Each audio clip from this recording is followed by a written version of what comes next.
There are tons of strength builds in Elden Ring. Great swords, colossal weapons, even bigger colossal weapons, and even bigger swords. But which one is actually the strongest in real gameplay? To answer that, I tested the most popular strength builds in the game, put them under the same conditions, and compared how they perform in the real fight. I went through the strength meta from top to bottom.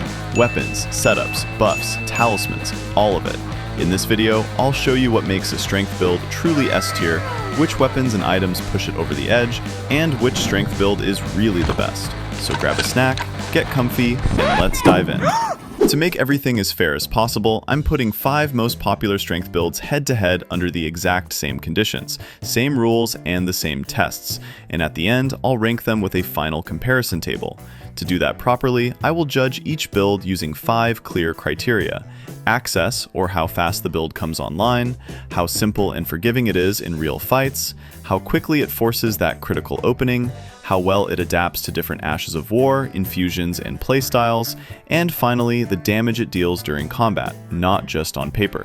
Alright, time to meet our contenders. And our first serious contender is, of course, the Greatsword. How can this list be without the classic of Souls games? If you want to cosplay Guts,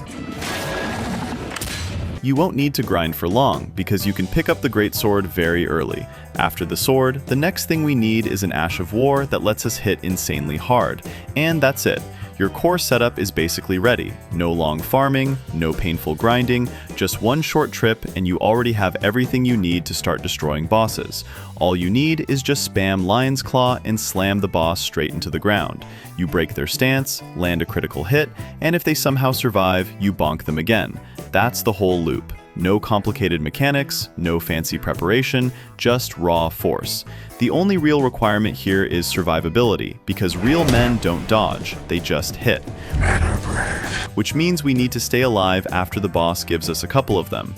That's why we combine defensive talismans with damage boosts, since the faster the boss dies, the safer the fight becomes. You can add extra survivability with the Bull Goat's Talisman, or increase your damage with a two-handed talisman or the Fire Scorpion Charm.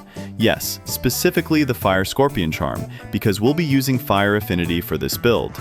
Lion's Claw doesn't really scale from strength the way many players think. What actually matters is your total AR. The higher your damage, the harder Lion's Claw hits. That's why we switch the Greatsword to fire as soon as possible. Fire affinity massively increases total AR, which means every slam deals significantly more damage. And yes, there are weapons with higher AR in the game, but the Greatsword remains the classic choice. It has a huge reach, strong attack speed for its size, and very smooth progression through the game. It simply feels reliable in every situation. For the Physic Flask, early on we use Stone Barb together with a defensive tier.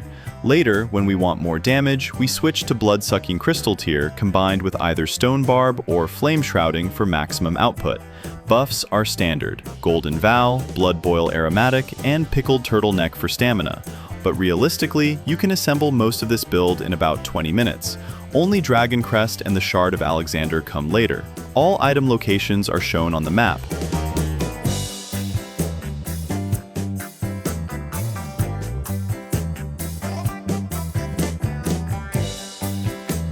Now let's see how this build performs in real combat. Margit dies in 2 hits, with a time to kill of around 10 seconds. Godfrey lasts only slightly longer.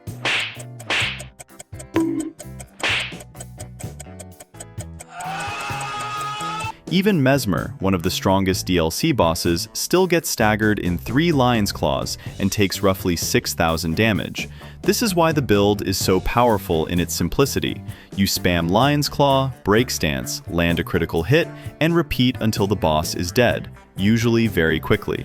If this is your first playthrough, this build will easily carry you. After we finish with testing, it is time to rate the build. Each category will be scored from 1 to 20, so the max score will be 100. Accessibility of this build is 16 out of 20. Everything important is available almost immediately in Caelid, but there are some talismans that are available only in the late game.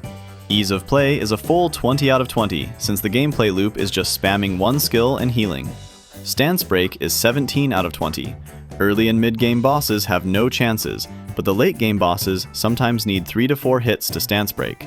Damage is 16 out of 20. Strong, but not the absolute highest. And finally, flexibility is 18 out of 20, since the build performs well both in dungeons and in boss fights. That gives the Greatsword a final score of 87 out of 100, a brutally simple but extremely effective build. And with that done, let's move on to the next contender. Build number 2 is Dual Great Stars. And I know what you're thinking, why is this rusty, spiky baby rattler in a best strength build video? Because this thing is secretly disgusting.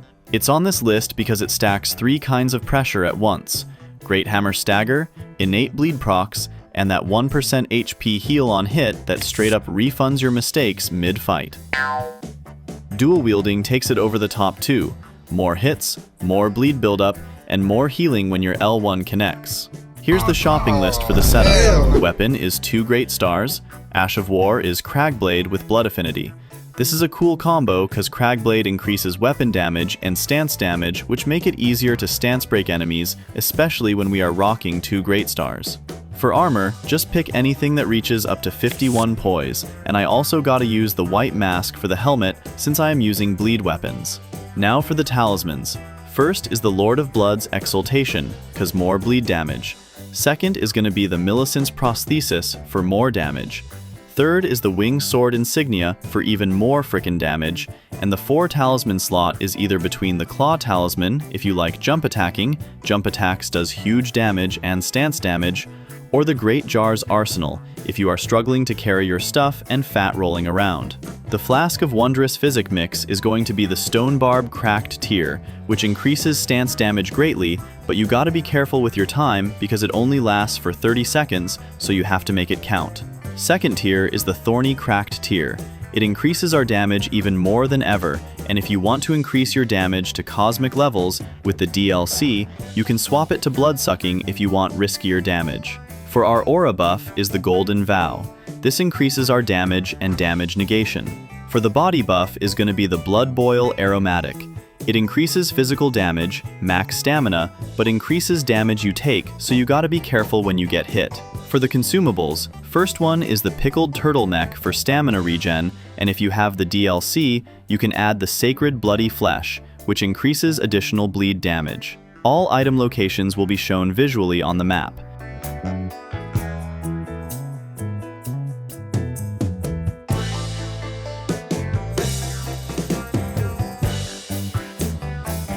Build time depends on how sweaty you are. If you know the path and you move like a speedrunner, you can have this online in around 30 minutes. If you're a casual exploring and getting distracted by random caves and shiny things, expect closer to a couple hours. Now the numbers. Margit staggers in 3 dual hits, dies in 19 seconds, and you're landing about 2,556 damage per opening once bleed pops. Godfrey takes 5 dual hits to stance break,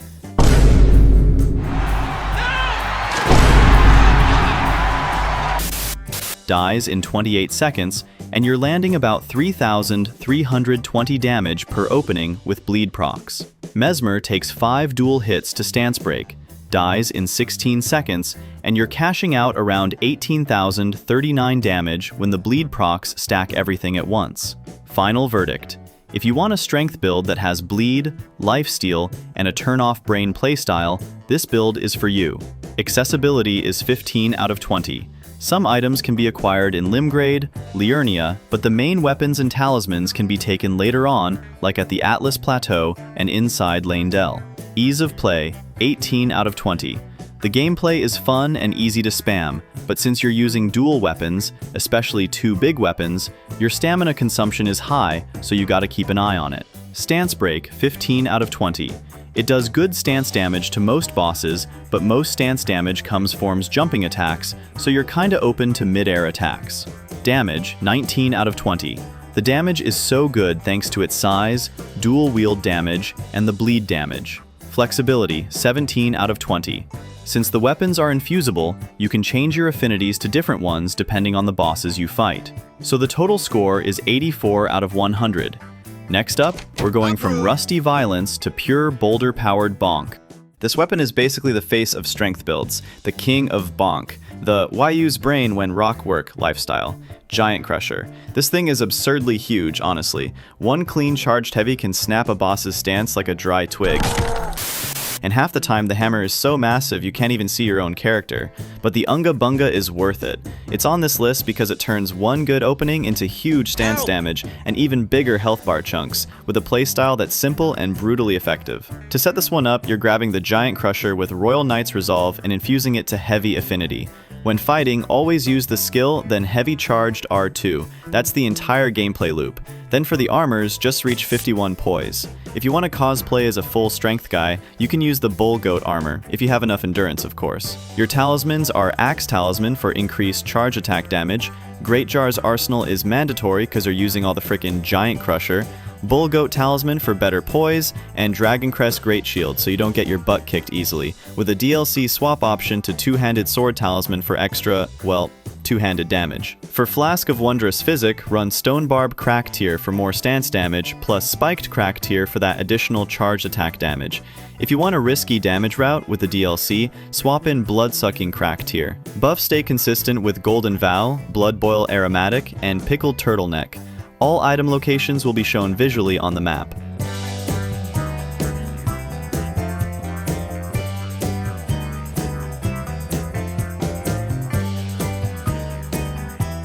Build time is about 30 minutes if you know where to go. Now the numbers. Margit takes 2 charge attacks to stance break, 14 seconds to kill, and about 1,542 damage per opening. Godfrey takes 3 charge attack to stance break, 17 seconds to kill, and 6,269 per opening. Mesmer takes 3 charge attacks to stance break, 12 seconds to kill, and you're landing around 12,793 damage per opening.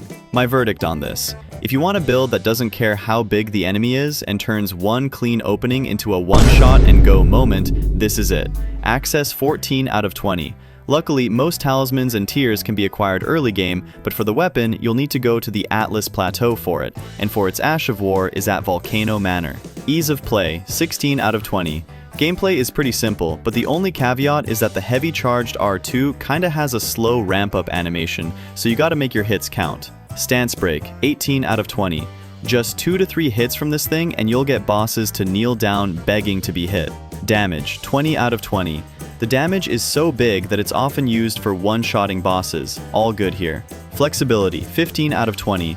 Most of its damage comes from its charged attack, so using its other movesets loses its damage potential. I'll give this one a total of 83 out of 100. After throwing a literal boulder on a stick at bosses, let's switch to something that's basically a piece of a building, pretending to be a sword. Ruin's Greatsword. This build is on the list because it gives you real strength damage, strong stance pressure, and a built-in back-off button with Wave of Destruction. So you can play both close and mid-range without needing perfect spacing every second. Here's what you're grabbing for the setup. Weapon is the Ruin's Greatsword, skill is Wave of Destruction. This skill slams your weapon to the ground and creates a wave of gravity rocks in a huge area, which is really cool to do. Use any armor that hits 51 poise without ruining your equip load. Talismans are Shard of Alexander for increased damage to our skill, Dragon Crest Great Shield Talisman for survivability, Greatjar's Arsenal to increase our equip load for using heavy armors, and Bull Goat Talisman for more poise. The Flask of Wondrous Physic mix are Stone Barb Crack Tier to increase our stance damage, and Opaline Hard Tier for more damage negation, and buffs are Blood Boil Aromatic and Pickled Turtleneck. All item locations will be shown visually on the map.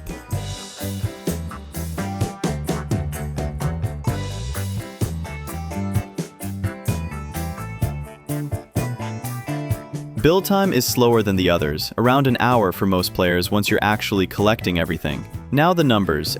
Margit takes 3 Wave to Destruction to stance break, 11 seconds to kill, and 1,012 damage per punish. Godfrey takes 5 Wave to Destruction to stance break, 21 seconds to kill, and 3,803 damage per punish. Mesmer takes 5 Wave to Destruction to stance break, 21 seconds to kill, and 6,923 damage per punish. If you want a strength weapon that can bonk up close, punish from farther out, and still feel stupid fun the whole time, this build is for you. Access 13 out of 20. Unfortunately, most items are acquired mid to end game, especially the Ruin's Greatsword. You'll need to kill Radahn to get it though. Ease of play, 15 out of 20. It has a really cool moveset. You can do a charged R2 for a cool Gravity Rock AoE blast. Using the main skill though has a slight ramp up time to use, so you'll need to time your attacks right to hit bosses. Stance break, 17 out of 20. The weapon, and combined with the Wave of Destruction skill, has huge stance damage, so you'll be often stance breaking bosses. Damage, 19 out of 20. The damage on this thing is massive, especially with its skill. The gravity rocks deal huge amount of damage at mid-range too. Flexibility, 13 out of 20. My main gripe with this weapon is that it's a somber weapon. That means you can apply affinities on it, which is kind of a bummer, but it's fine with its current damage. A total of 77 out of 100 for me. And now that we've brought gravity to the party, the last build is going to get even more unhinged. And last build, but not least, please don't laugh. Yes, the iron balls. I know, hold your middle school jokes, but this thing is legit disgusting. It looks goofy, but it hits way harder than it has any right to, and it's on this list because it's simple to run and it punches above its weight in real fights. The playstyle is straight to the point. Fast R1s to stay on the boss, and those charged R2s heavies come out quick while still slamming stance like a real strength weapon. And the best part, it weighs almost nothing, so you get the damage without turning your equip load into a survival horror game. The biggest problem is the reach is extremely short, so you will whiff a lot, especially on fast enemies that won't sit still. Here's what you're grabbing for the setup. Weapon is Iron Balls, Ash of War is Cragblade. This is a good combo, because with its fast attacks and pure physical damage, it deals a lot of damage in a short amount of time. Pick any armor that can reach 51 poise, maybe the Fire Prelate armor perhaps? For talismans, the balls can benefit from this two talismans, the Rotten Winged Sword Insignia and the Millicent's Prosthesis, because the balls hit pretty fast and can trigger these buffs consistently. Next talisman is the Dragon Crest Great Shield Talisman. You'll need this for the increased physical damage negation. And last one's the Bull Goat's Talisman. You'll definitely need this because the hyper armor on the iron balls is small compared to the weapons mentioned above, so you'll need all the poise you can gather so you won't get interrupted. Physic is Thorny Cracked Tear plus Stone Barb Cracked Tear, and buffs are Golden Vow, Blood Boil Aromatic, and Pickled Turtleneck. All item locations will be shown visually on the map.